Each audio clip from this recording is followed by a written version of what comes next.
نحمده ونصلي على رسوله الكريم اما بعد فاعوذ بالله من الشيطان الرجيم بسم الله الرحمن الرحيم ومن آياته ان خلق لكم من انفسكم ازواجا لتسكنوا اليها وجعل بينكم مودة ورحمة ان في ذلك لآيات لقوم يتفكرون صدق اللہ العظیم۔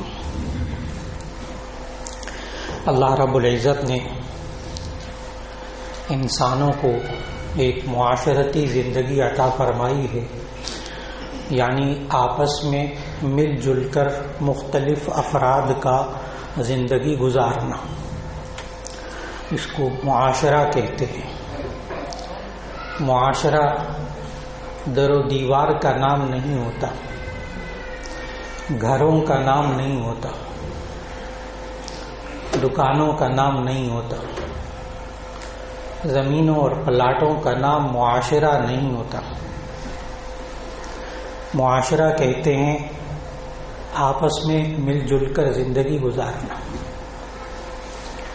اور اس کا جو پہلا مرکز ہے وہ انسان کا گھر ہوتا ہے۔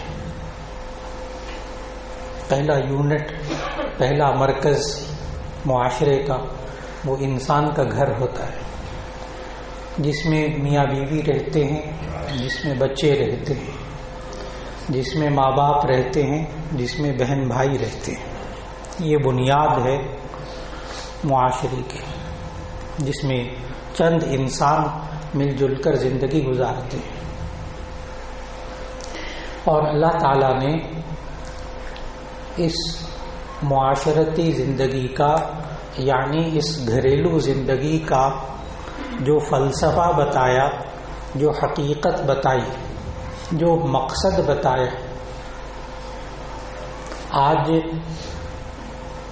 ہم اپنے گھروں کے اندر اس مقصد سے بہت دور ہو رہے ہیں۔ ہمارا مقصد گھروں کے اندر رہتے ہوئے کچھ اور ہوتا ہے، ان مقاصد کے علاوہ ہوتا ہے جو اللہ نے بیان کیے، اور اللہ نے جو گھریلو زندگی کے مقاصد بیان کیے ہیں وہ بنیادی طور پر 3 مقصد ہیں، جو شروع میں آیت تلاوت کی 21واں پارہ ہے۔ جب وقت ملے اس ایک آیت کا ترجمہ ضرور پڑھ لیں۔ شادی شدہ حضرات، بچوں والے، ماں باپ والے حضرات اس ایک آیت کو پڑھ لیجئے، اور وہ ہے 21ویں پارے کی سورہ روم کی آیت نمبر 21۔ پارہ بھی 21 ہے اور آیت نمبر بھی 21 ہے، سورہ روم کی جو شروع میں تلاوت کی۔ اس کا ترجمہ ذہن میں رکھیے گا تو آپ کو ان 3 مقاصد کی اہمیت معلوم ہوگی کہ اللہ نے ان مقاصد کو صرف یہ نہیں کہا اس طرح ان باتوں کا خیال کر لیا کرو، ان باتوں پر عمل کر لیا کرو۔ اللہ نے اس آیت میں کچھ اور کہا ہے، اور وہ آیت پھر دوبارہ پڑھ کر اس کا ترجمہ پہلے عرض کر دو۔ وَمِنْ آيَاتِهِ أَنْ خَلَقَ لَكُم مِّنْ أَنفُسِكُمْ أَزْوَاجًا لِتَسْكُنُوا إِلَيْهَا وَجَعَلَ بَيْنَكُم مَّوَدَّةً وَرَحْمَةً إِنَّ فِي ذَلِكَ لَآيَاتٍ لِقَوْمٍ يَتَفَكَّرُونَ۔ وَمِنْ آيَاتِهِ، اور اللہ کی نشانیوں میں سے یہ ان خلق لکم، نشانیاں پتہ کس کو کہتے ہیں؟ یہ قرآن مجید کی اصطلاح ہے۔ ہم بھی نشانیوں سے کسی بات کا اندازہ کرتے ہیں، علامات، نشانی۔ ڈاکٹر حضرات بھی یہی کرتے ہیں، وہ تو پورے جسم کا علاج کرتے ہیں نشانیوں کے ذریعے۔ بخار ہو رہا ہے، یہ بھی کسی بیماری کی نشانی ہے، ڈاکٹر کہتے ہیں بخار خود بیماری نہیں ہے۔ وہ ڈاکٹر حضرات تو یہاں تک کہتے ہیں درد بھی بیماری نہیں ہے، کہتے بیماری کچھ اور ہے، یہ تو نشانی ہے۔ یہ جو آپ کو گھبراہٹ ہو رہی ہے یہ نشانی ہے، بیماری تو نہیں۔ تو وہ نشانیاں دیکھ کر پھر پہچانتے ہیں اس کو بیماری کیا ہے۔ نشانیوں سے ہم اصل تہ تک پہنچتے ہیں۔ اس لیے اللہ کی نشانیاں کیا ہیں؟ وَمِنْ آیَاتِهِ أَنْ خَلَقَ لَكُم مِّنْ أَنفُسِكُمْ أَزْوَاجًا۔ اللہ کی نشانیوں میں سے یہ ہے کہ اللہ نے تم ہی میں سے تمہارے لیے جوڑے بنائے ہیں۔ کیوں بنائے ہیں؟ اللہ خود خالق کہہ رہا ہے۔ کسی مشین کو بنانے والا اس کا جو مقصد بتائے نا، آپ اس مشین کو ہمیشہ اسی مقصد کے لیے استعمال کرتے ہیں۔ ایک مشین بنانے والے نے کپڑے دھونے کی مشین بنائی تو اس میں آپ بیٹھ کر نہاتے نہیں ہیں کہ واشنگ مشین ہے تو میں اپنے آپ کو بھی اس میں واش کر لیتا ہوں۔ اس دنیا سے رخصت ہو جائیں گے اگر اس میں بیٹھیں گے۔ میں نے ابھی ایک مثال دی ہے، بس باقی مثالیں آپ کے ذہن میں آ گئی کہ مشین بنانے والا جس مقصد کی خاطر مشین بناتا ہے، ہم بڑے ہوشیار ہیں الحمدللہ، ہم اسی مقصد کے لیے وہ مشین استعمال کرتے ہیں۔ ورنہ پتہ ہے مشین ضائع ہو جائے گی نا، خراب ہو جائے گی، نقصان ہوگا۔ ہمیں بڑے ہوشیار ہیں الحمدللہ۔ اللہ نے یہ ہمارے لیے جوڑے کیوں بنائے ہیں؟ اللہ کیا بتاتا ہے؟ وَمِنْ آیَاتِهِ، میں بار بار الفاظ دہراؤں گا، وَمِنْ آیَاتِهِ، اللہ کی نشانیوں میں سے یہ ہے أَنْ خَلَقَ لَكُم مِّنْ أَنفُسِكُمْ أَزْوَاجًا، کہ اللہ نے تم ہی میں سے تمہارے لیے جوڑے بنائے۔ اور کیوں بنایا؟ اس کا مقصد کیا ہے؟ لِتَسْكُنُوا إِلَيْهَا، تاکہ تم اس جوڑے سے سکون حاصل کرو۔ لِتَسْكُنُوا إِلَيْهَا، تاکہ تم اس سے سکون حاصل کرو۔ یہ صرف ان لوگوں کو سمجھ میں آئے گی یہ والی بات کہ جنہوں نے ساری زندگی پیسہ کمایا، بہترین گھر بنایا، ساری سہولیات جمع کر لیں، بہترین گاڑی، بہترین سب کچھ، ساری سہولیات گھر کے اندر موجود، لیکن بیوی سے سکون نہیں ہے نا، بس وہ سمجھیں گے لِتَسْكُنُوا إِلَيْهَا کا مطلب کیا ہوتا ہے۔ میرے بھائیو، سب کچھ وہ بیکار نظر آتا ہے، سارا مٹی نظر آتا ہے اگر گھر والوں سے سکون نہ ہو۔ لِتَسْكُنُوا إِلَيْهَا، تاکہ تم سکون حاصل کرو، إِلَيْهَا، اس جوڑے سے، اس جوڑے کی طرف۔ نمبر 2، خالق بتا رہا ہے اس مشین کا استعمال، اس سے سکون حاصل کرو۔ نمبر 2، وَجَعَلَ بَيْنَكُمْ مَوَدَّةً وَرَحْمَةً۔ نمبر 3، 2 مقصد، وَجَعَلَ بَيْنَكُمْ مَوَدَّةً، اور اس نے تم دونوں کے درمیان محبت پیدا کی ہے، محبت بنائی ہے۔ مودت، ایک ہوتا ہے محبت صرف قلبی رجحان، اور ایک ہوتا ہے مودت، یہ اس سے بھی بڑھ کر آگے ہے، جس میں انسان اپنی جان کو، اپنے مال کو قربان کر دیتا ہے اس تعلق کے بنا پر، اسے مودت کہتے ہیں۔ اپنی جان کو، اپنے وقت کو، اپنے مال کو، سب کچھ کو وقف کر دیتا ہے، یہ اگلا درجہ ہے محبت سے بھی آگے، مودت، محبت سے بھی آگے۔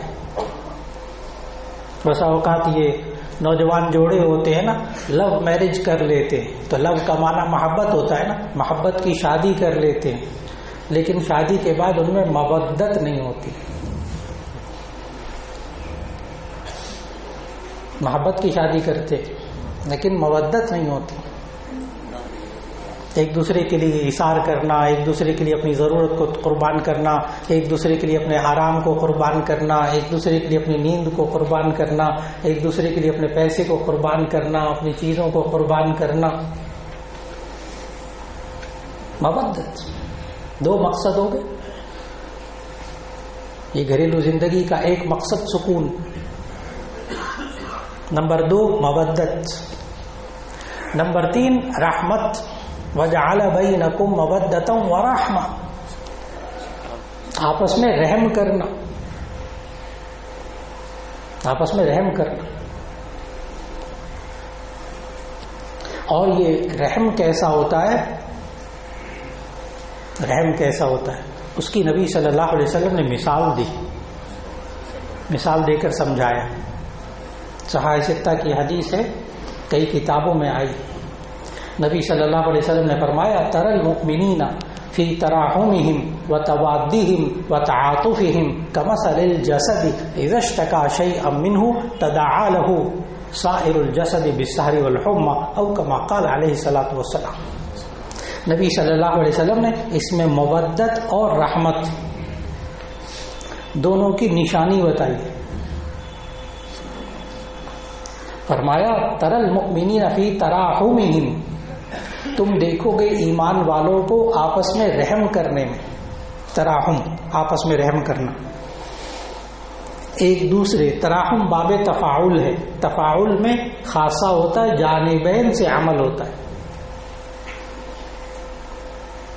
صرف بیوی آپ کے ساتھ رحمت والا معاملہ نہ کرے، شوہر بھی بیوی کے ساتھ رحمت والا معاملہ کرے۔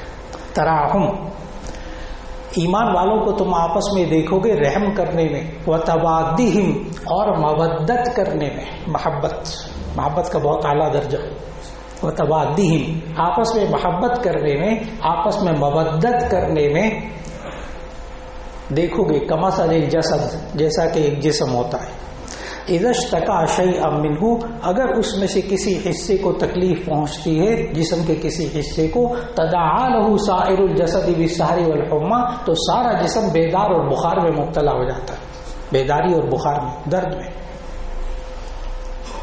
یعنی مودت محبت کس کو کہتے ہیں، آپس میں رحم کرنا کس کو کہتے ہیں، کہ اگر کسی کو تکلیف پہنچے تو پورا گھر اس تکلیف کو محسوس کرے، اس تکلیف کو دور کرنے میں لگ جائے۔ جیسا ہمارے جسم کے اندر، جیسے نبی صلی اللہ علیہ وسلم نے مثال دی، جیسا نبی صلی اللہ علیہ وسلم نے مثال دی کہ اگر جسم کے کسی حصے کو تکلیف پہنچے تو سارا جسم بیداری اور بخار میں مبتلا ہو جاتا ہے، بالکل اسی طرح جیسے انگلی میں تکلیف ہو جائے، زخم بڑھ جائے، تو دماغ جو ہے وہ ٹانگوں کو حکم دیتا ہے ڈاکٹر کی طرف چلو، اور آنکھیں ڈاکٹر صاحب کا راستہ دکھاتی ہیں، سامنے بورڈ آ گیا ڈاکٹر صاحب کا، یہ کلینک ہے، اندر جاتے ہیں، اندر جاتے ساتھ زبان شروع ہو جاتی، ڈاکٹر صاحب انگلی میں تکلیف ہے، ڈاکٹر صاحب کہتے ہیں اچھا ٹھیک ہے یہ دوائی کھائیں، یہ انجیکشن لگوائیں، کان اپنا کام کرتے ہیں، سننے کا کام،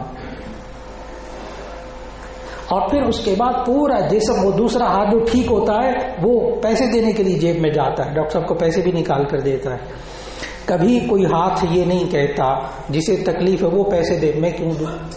کبھی زبان نہیں کہتی تکلیف جسے وہ بولے مجھے کیا تکلیف، میں کیوں بولوں؟ آنکھیں کبھی نہیں کہتی میں کیوں راستہ دکھاؤں، انگلی میں تکلیف ہے۔ کبھی ٹانگیں یہ نہیں کہیں گی کہ ٹانگ تکلیف انگلی میں، میں کیوں جاؤں، نہ، سارا جسم اس ایک انگلی کی تکلیف کو دور کرنے میں لگ جاتا ہے۔ لیکن کبھی کبھی ایسا ہوتا ہے، اللہ معاف کرے، اللہ معاف کرے، جب کسی کے بازو پر یا ٹانگ پر فالج گرتا ہے، فالج کہتے بے حسی کو، فالج کہتے بے حسی کو، جب ایک دوسرے کے دکھ کو کوئی بندہ محسوس نہیں کرتا، ایک دوسرے کی تکلیف کو محسوس نہیں کرتا تو فالج اس کو کہتے ہیں۔ ڈاکٹر حضرات پھر دماغ کا علاج کرتے ہیں، کہتے ہیں اس کے برین میں کوئی خلل آ گیا، دماغ میں خلل آ گیا ہے، وہ علاج کرتے ہیں، کیونکہ اس کی ٹانگ میں بے حسی آ گئی ہے، اس کے ہاتھ میں بے حسی آ گئی ہے۔ جب ٹانگ پہ فالج گر جاتا ہے نا، وہ والی ٹانگ کبھی ڈاکٹر پہ نہیں لے کے جاتی۔ جب بازو پہ فالج گر جاتا ہے، وہ والا بازو کبھی جیب میں نہیں جاتا پیسے دینے کے لیے، اس لیے کہ وہ بے حس ہو گیا۔ اور جب میاں بیوی میں سے ایک بندہ بے حس ہو جائے نا دوسرے کے لیے، پھر گھر میں فالج زدہ ماحول ہوتا ہے۔ میرے پاس ٹائم نہیں ہے تمہیں ڈاکٹر پہ لے جانے کے لیے، اچھا جملے، شوہر کے جملے، خود کھا لو دوائی اٹھ کے۔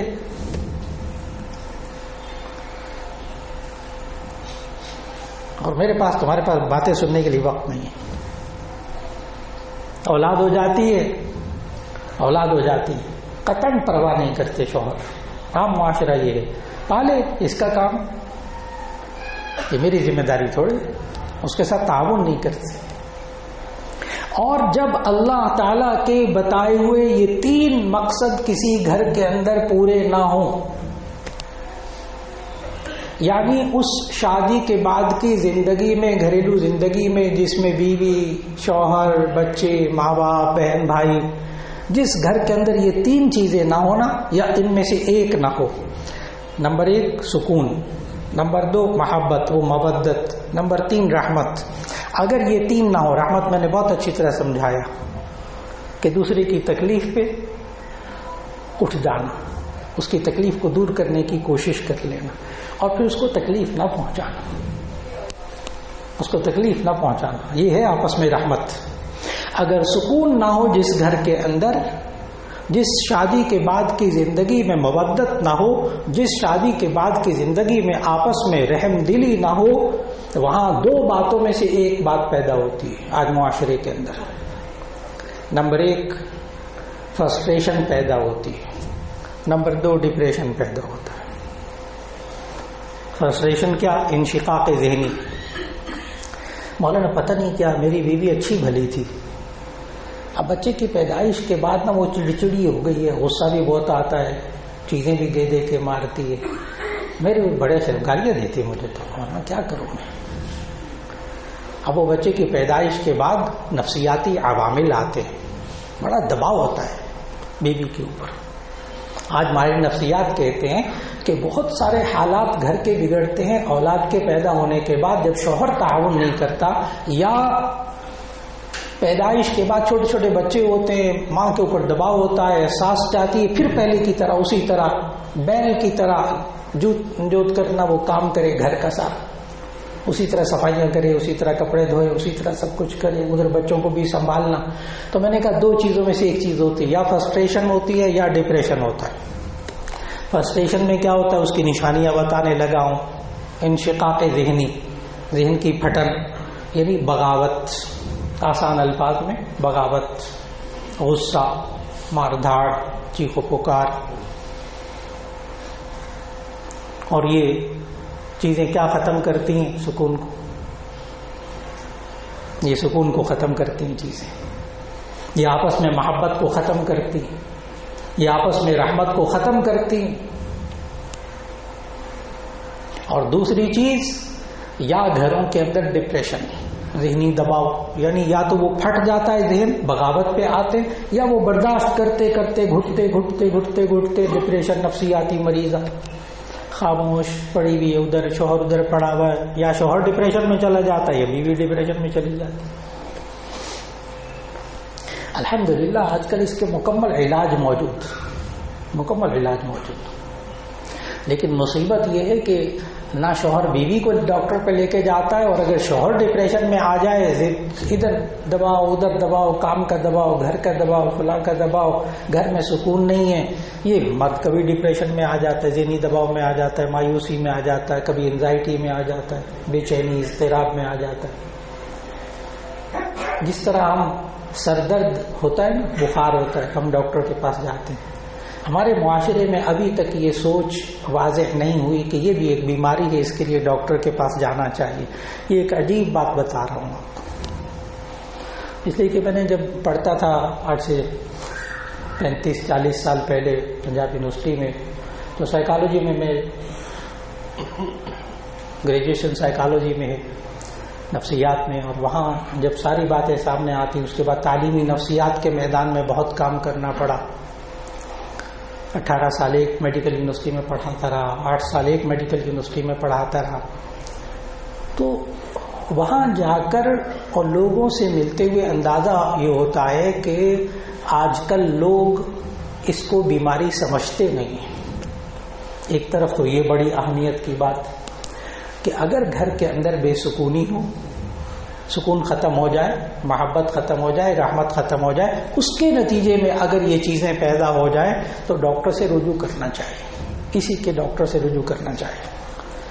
ہمارے معاشرے میں ہوتا ہے کہ میں کوئی پاگل ہوں جو ماہر نفسیات کے پاس جاؤں، سائیکائٹرسٹ کے پاس جاؤں، سائیکالوجسٹ کے پاس جاؤں، میں تم پاگل ہوں، میرا دماغ، تم اپنا دماغ ٹھیک کرا. بیوی کو کہتے ہیں تم اپنا دماغ ٹھیک کرا. اچھا بیوی کو لے کے جاتے ہیں، کہتے تم مجھے پاگل سمجھتے، بس یہ بات ختم ہو جاتی، نہیں جاتی.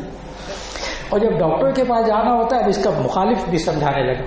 ڈاکٹر کے پاس جاتے ہیں, ڈاکٹر صاحب کے ساری بات سنتے ہیں, ساری بات سائیکاٹرسٹ بھی سائیکالوجسٹ بھی باتیں سنتے ہیں اچھی طرح. سائیکالوجسٹ ہوتے ہیں وہ بغیر دوائی کے کاؤنسلنگ کر کے سمجھا کے باتوں کو سمجھاتے ہیں. سائیکاٹرسٹ جو ہے وہ بھی دوائیوں کے ذریعے بس اوقات قابو کرنے کی کوشش کرتے ہیں. لیکن وہ ایک بات اور کہتے ہیں, وہ کہتے ہیں کہ یہ دوائیاں صرف سہارے کے لیے ہیں, سہارے کے لیے. آپ اپنے ماحول کو ٹھیک کریں, گھر کے ٹائم دے بیوی بچوں کو, آپ آپس میں محبت سے رہیں, سکون لائیں اپنے اندر. یہ دوائیاں علاج نہیں ہیں. بالکل اسی طرح مثال دے کر عرض کروں گا, اگر کسی کا گلا خراب ہو جائے, گلے میں انفیکشن ہو جائے, بخار ہو جائے, درد ہو, بہت برا حال, ڈاکٹر کہتے ہیں دیکھو آئس کریم نہیں کھانی, یہ دیکھو ٹھنڈی بوتلیں نہیں پینی, ہاں یہ دوائی دے رہا ہوں 3 دن میں, بس 4 دن میں ٹھیک ہو جائیں گے بالکل. اب یہ بندہ ادھر سے مہنگی ترین ڈاکٹر کی دوائیاں بھی لے کر آئے اور دبا کے کوک بھی پیے اور پیپسی بھی پیے اور جناب ٹھنڈی بوتلیں بھی پیے, آئس کریم بھی کھائے. انشاءاللہ ٹھیک نہیں ہوگا, یہ اور بگڑے گا. اب بات کو سمجھنا ہے کہ اگر گلا خراب ہوتا ہے تو ہم دوائی لاتے ہیں. دوائی اس وقت کا علاج ہے, دوائی اس بیماری کا علاج ہے, لیکن ساتھ کیا ہے؟ پرہیز. ساتھ پرہیز ہے کہ آپ نے یہ چیزیں نہیں کھانی. اچھا ادھر سے ڈاکٹروں کو دوائیاں بھی لا کر دے رہے, نفسیاتی دوائیاں ڈاکٹر کی لا کے بیوی کو دے رہے, ساتھ وہی لڑنا جھگڑنا, کام نہ کرنا, وقت نہ دینا, گھر میں سب چیزیں وہی کی وہی ہیں, گھر کے ماحول کو بھی نہیں بدل رہے. تو میرے بھائیو پھر دوائیاں کام نہیں آتی. جو آج کی نشست تھی نا, وہ خاص بات یہ عرض کرنا مقصود تھی کہ آج ہمارے معاشرے کے اندر گھروں میں جو اللہ نے گھروں کے مقصد بتائے تھے, گھریلو زندگی کی جو مقصد اللہ نے بتائے تھے, ہم میں سے بعض لوگ بہت دور ہو رہے ہیں اس سے. سکون کے جو ذریعے ہیں, سکون کے جو آپس میں محبت کے ذریعے ہیں اور رحمت اور ہمدردی کے ذریعے ہیں اور جو طریقے ہیں ان کو نہیں اپنا رہے, ان کو نہیں اپنا رہے. اس کے نتیجے میں ہمیں بچوں کی طرف سے بغاوت نظر آتی ہے, بیوی کی طرف سے بغاوت نظر آتی ہے, کبھی بیوی کو شوہر کی طرف سے بغاوت نظر آتی, کبھی وہ ذہنی مریض بنے ہوتے ہیں. گھر کے ماحول کو درست کرنا بہت ضروری ہے. ان 3 چیزوں کے ذریعے ہر وہ چیز ختم کرنے کی کوشش کریں. سوچئے کہ جس میں بے سکونی جس کی وجہ سے ہو رہی ہے, نمبر 1, جس چیز کی وجہ سے بے سکونی ہو رہی ہے اس کو ختم کرنے کی, کم کرنے کی کوشش کریں. نمبر 2, جس چیز کی وجہ سے محبت میں کمی ہو رہی ہے اس کو کم کر لیجیے. نمبر 3, رحمت, جو آپ کے بس میں ہے, جو آپ کے بس میں ہے, آپس میں رحم کرنا. اس کی مثال ابھی میں نے حدیث سے عرض کی کہ ایک دوسرے کی تکلیف دیکھ کر اس تکلیف کو دور کرنے میں لگ جانا اور تکلیف نہ پہنچانا یعنی آرام پہنچانا, یہ ہے رحمت, یہ ہے رحمت.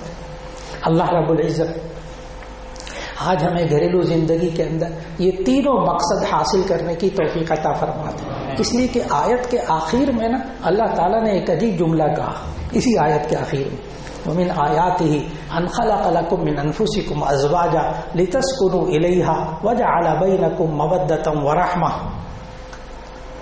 کہ اللہ کی نشانیوں میں سے یہ ہے کہ اللہ نے تمہیں سے تمہارے جوڑے بنائے, یہ گھریلو زندگی کا وجود دیا, لتسکنوا الیہا, تاکہ تم سکون حاصل کرو, وجعل بینکم مودۃ ورحمہ, اللہ نے تمہارے درمیان یہ مودت, قلبی تعلق اور یہ رحمت پیدا کی ہے.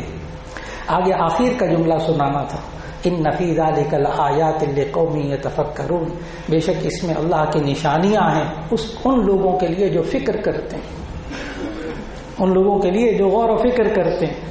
کاش کہ معاشرے کے اندر ہمارے بزرگ بھی, ہمارے نوجوان بھی, ہماری خواتین بھی گھروں میں یہ فکر کرنا شروع کر دیں کہ کس طرح سکون حاصل ہوتا ہے, کس طرح آپس میں محبت ہوتی ہے اور کس طرح آپس میں رحم دلی ہوتی ہے, کن چیزوں سے گھر میں, ہمارے گھر میں کن چیزوں سے سکون ختم ہو رہا ہے, کن چیزوں سے آپس کی محبت ختم ہو رہی ہے. اگر اس کو فکر کرنا شروع کر دیا انشاءاللہ اللہ تعالیٰ گھریلو زندگی کے یہ تینوں مقصد عطا فرما دے گا. وآخر دعوانا الحمدللہ رب العالمین.